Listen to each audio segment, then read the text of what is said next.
រដ្ឋាភិបាលគាត់គិតដល់ប្រជាជនណាចំណាយច្រើនផ្លូវដូចកាឡារែកនោះអត់ផ្លឹងមកទៅឡៃណាក៏ផ្លឹងដល់ចការផ្លឹងដល់ចការគ្មានទោះអីទេអាចចាស់ឡារិនក៏ស្អាតឡាសហគមន៍សារឲ្យធ្វើឲ្យមកផ្លែមកពីចែកសពគ្រប់អស់ទៅនេះជួយប្រជាជនណាដើម្បីឲ្យប្រជាជនមានបាន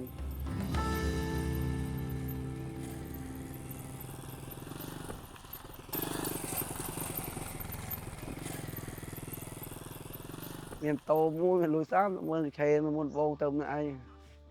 ទៅដល់លក់ទៅបានចំណេញយើងលក់ដាច់លីងមកពោយកសុកនុកដល់ស៊ីដល់ចឹងដាច់ទៅកើតឡើងកើតមួយថ្ងៃបានចំណេញដូចយើងដើម30យូរកើតឡើងបានដើម50ម៉ឺនទីច្រើនឡើងច្រើនថ្ងៃចំណេញ5ទៅ10ម៉ឺនអាចដល់20ម៉ឺនជាងក៏មានបានខ្ញុំសំទៅពីខែអាចមានលុយទិញដីលះហាត់មហាត់អីនៅធូរថ្លៃបងនោះយើងទិញមកតិច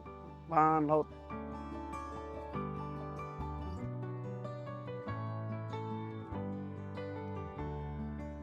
ខ្ញុំមានកូន2នាក់ប្រុស1ស្រី1មួយនឹងអាយុ18ឆ្នាំរៀននៅមួយមុតនោះថ្នាក់ទី11គ្រូហើយទី2កូនប្រុសនោះអាយុ7ឆ្នាំរៀននៅសាលានោះស្រីលើសាន់ជ័យមួយអាទិត្យមកម្ដងឲ្យ100000ក្នុងអាទិត្យនឹងកូនយកកណាទៅជាង100000ទិញអីផ្សេងទៀតទៅវាជាប្រចាំនឹង100000មួយអាទិត្យបើក្នុងវិឆេខ្ញុំដឹងតែមួយថ្ងៃខ្ញុំដក100000ទុកព្រោះខ្ញុំសឹងតែចឹងបានច្រើនទៅត្រូវទិញអីយើងយកទៅទិញទៅប្រើប្រាស់ទៅយើងអាចបានជាង100000យើងដក100000ដែរទោះអត់បាន100000ត្រូវដកទុក100000ដែរដឹងតែចូលចំណូលប៉ុណ្ណឹងមក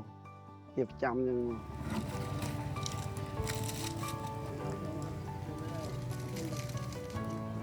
សាច់ជ្រូកសាច់គោអីម្ហូបអីទាំងអស់យកយើងទៅមុត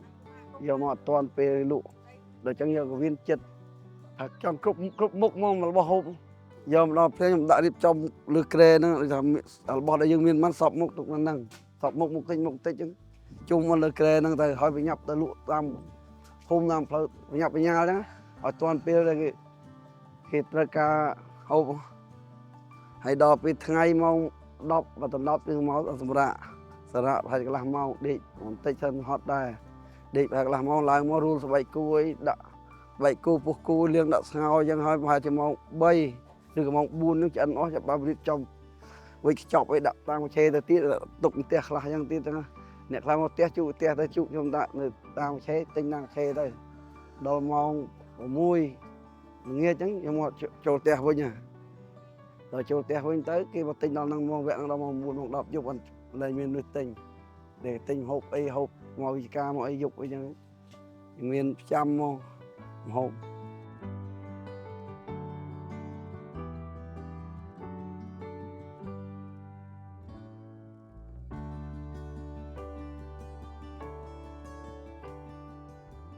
បន្លែដែលសល់ដាក់ទៅធុងនឹងអស់មកអាស្បែកគូអីឬក៏របស់ដែលយើងអុយសល់ដាក់ចូលក្នុងដែរហើយអាកាសខ្ញុំមានលក់ផ្អកលក់ប្រហុកអីទឹកប្រហុកទឹកផ្អកហ្នឹងដាក់ចូលក្នុងដែរវាចង់បលទៅមួយហ្នឹងផ្លែឈើគ្រប់មុខដែលសល់ដាក់ចូលធុងនឹងអស់ហើយដល់អញ្ចឹងខ្ញុំទិញអាស្គរល្ងគេមកចាក់ថែមហ្នឹងមកធុងនឹងកន្លះកានហ្នឹងដាក់ចូលទុកនៅក្នុងទៅលួយចូលនោះដល់អញ្ចឹងខ្ញុំយកស្រូវយកបាញ់សាក់មើលតិចអញ្ចឹងសោតមើលខ្ញុំយកស្រូវចរៀនហ្នឹងល្អដែរអញ្ចឹងខ្ញុំសារទៅប្រជុំឡើងឡាសហគមន៍នៅគ្រូមកគាត់ខ្ញុំទី1គាត់ប្រជុំគេហៅទៅខ្ញុំទៅដល់ប្រឆេខ្ញុំមាននំមានចំណីក្នុងលក់គេទិញដាច់ដែរយើងស្ដាប់បានទាំងអស់ដែរមកចប់ទៅលក់នំក៏ដាច់វា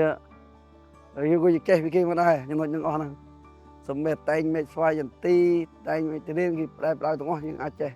យើងទី1យើងបានលក់អីវ៉ាន់ផងទី2យើងបានចេះដឹងពីគាត់ដូចគ្រូរៀនមែនតើនោះ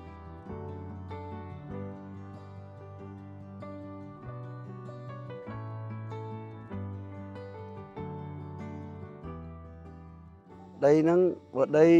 ប្លង់ភូមិនៅឋានហ្នឹងវាបាន3ប្លង់លោកគ្រូហើយផ្ទះមាន2ផ្ទះនៅខាងនោះមួយទៀតផ្ទះថ្មទិញទុកសម្រាប់ឲ្យកូនអញ្ចឹងដូចថាក្នុងចិត្តខ្ញុំថា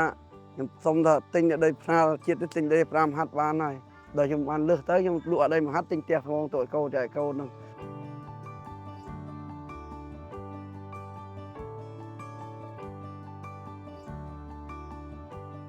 អរគុណដល់សម្ដេចជួយណាស់ជួយប្រជាជនណាស់ខ្លាំងមែនតើនៅទឹកដីហ្នឹង mình thật tật đây na đó chui rục từ ti con là đến con riêng sưu đã chết năng vãi bộ ấy phơi sát nó hay ta nó một lê mình tắc piêm tắc ấy chứ tắc piêm mấy chẳng được dạ đây mưa mồi chẳng hay phải thả cô mà thật miền ô mình tắc ấy đầm nâu ngụy bán là vong cô chạy sắp mò được mò đầm nâu mò rồi nhưng bông bố nhưng mau lên nó ngon tôi lên hai tắc lên không được cơm rồi ăn cơm mang ấy nó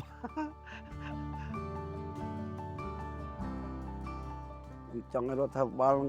chui thì thà nên năng phơi bị cái viên mà năng một phơi được ba năng ba thì phơi cái lô tới bay cái lô ở đây phơi cái lốc vạ men lên luôn thì trong bạn xuống vào năng mông